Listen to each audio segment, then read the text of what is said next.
אמנון, שלום, מה שלומך? תודה ברק. מה קרה היום? תראה, אמנון, היום עוד פעם תפסתי את שיר בחוץ, בזמן שיעור, מסתובבת, משחק בטלפון.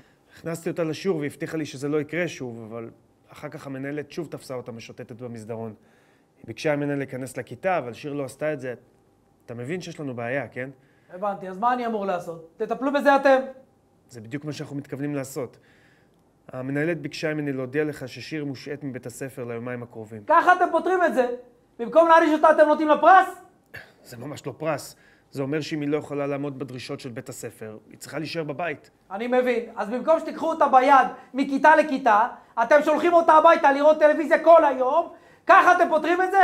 גם לנו זה לא קל, אבל תוכל לדבר על זה עם המנהלת, כי היא מבקשת שתגיע אליה לשיחה. נראה לכם שאני אפסיד יום עבודה בגלל שאתם לא מסוגלים להתמודד עם ילדה בת 15? אמנון, אנחנו בהחלט מסוגלים. פשוט במקרה של שיר צריך שתהיה הפנמה של מסגרת, של כללים.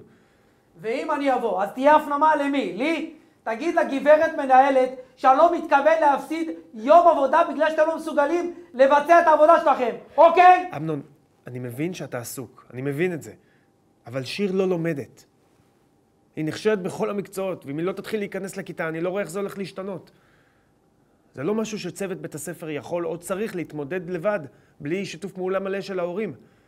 לכן זה חשוב שתגיע, ונוכל כולנו לשבת ולדבר. בסדר, הבנתי, ביי.